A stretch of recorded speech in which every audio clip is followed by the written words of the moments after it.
I'm toasting my favorite new perfume. Success. Yeah. Boy.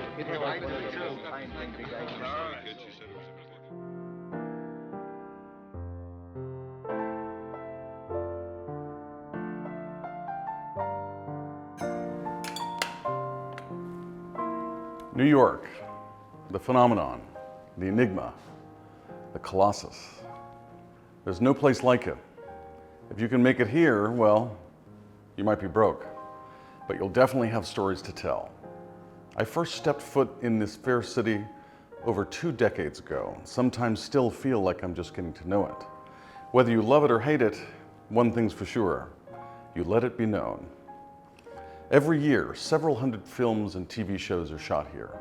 These days, places like Atlanta and Vancouver outpace it as far as shooting days, but you can always tell films that are really shot here, in part because of how challenging it is, but oh, the rewards. One of the finest is 1957's Sweet Smell of Success, directed by British filmmaker Alexander McKendrick and starring Burt Lancaster and Tony Curtis, about power and social maneuvering in the city, a lot of it after dark. Lancaster's menacing writer J.J. Hunsaker is based on legendary New York columnist and actor Walter Winchell. And Curtis plays Sidney Falco, the slippery press agent, lily pad leaping from restaurant to club to office to apartment, trying to stay afloat in a world where reputations are vaulted or destroyed with a few clicks of a typewriter. But the sound that weaves it all together is composer Elmer Bernstein's epic score, powered by a full band and orchestra, exploding upwards in notes as high as the towers on screen. Jazz has always been the musical signature of the city since F. Scott Fitzgerald coined it back in the 20s. The film is intense, fast-paced, packed with people, and it shows the great collaboration of a killer ensemble. Columnists, actors, comics, musicians, cigarette girls, wives, husbands, and it's a snapshot of the times. The 21 Club is the 21 Club. The newspaper doc is the New York Times. Broadway is Broadway. What is not a great snapshot is its horrendous treatment of female characters, none of whom have any real agency, and there are only a few to speak of. But the ones that do appear are the moral voice of the film, reminding us of the depths men will lower themselves to get what they want. Despite its popularity, it didn't win any Academy Awards, but writers Clifford Odets, Ernest Lehman, and Alexander McKendrick should have. It probably contains more one-liners than any of its era. Susie, that's fish 4 days old. I won't buy it. And Tony Curtis said it was his favorite film across the over 40 he made in his career. Pairing this film is tough. There are many companion pieces that would suit well, but if there's a modern portrait of this complex city with personal dramas playing out every day, one of the best is Spike Lee's 25th Hour from 2002. A lightning-in-a-bottle cast makes this film sing, including Edward Norton, Rosario Dawson, Philip Seymour Hoffman, Barry Pepper, Anna Paquin, and a pre-Succession Brian Cox.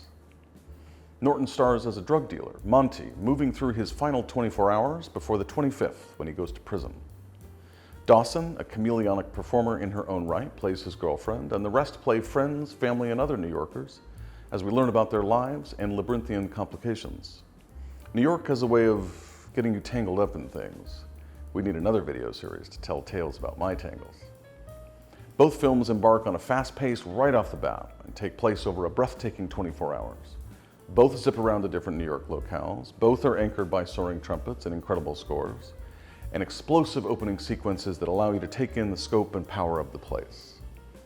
Both feature an incredible cast of colorful and vibrant supporting characters.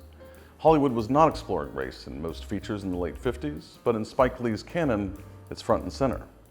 And it's done with such endearing fearlessness in the 25th Hour, not only in Monty's epic mirror speech, which is the best sequence in the film, but consistently and faithfully throughout. And that's where these two films diverge. Sweet Smell of Success, while filmed on location, is an old Hollywood version of New York. El Morocco, the lights of Broadway.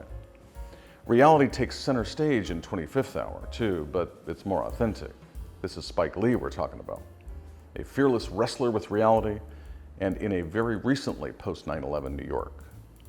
Cinematographer Rodrigo Pietro's camera does not shy away from the World Trade Center site, and Terence Blanchard's score reaches right into our hearts and pulls us close.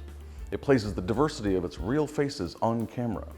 Those firefighters in Monty's father's bar were real firefighters, and they all died in 9/11. That's real New York. You can't tell 8 million stories in one single film, but you can try to pack in as many as you can, in an effort to illuminate the impossibly complex place that it is.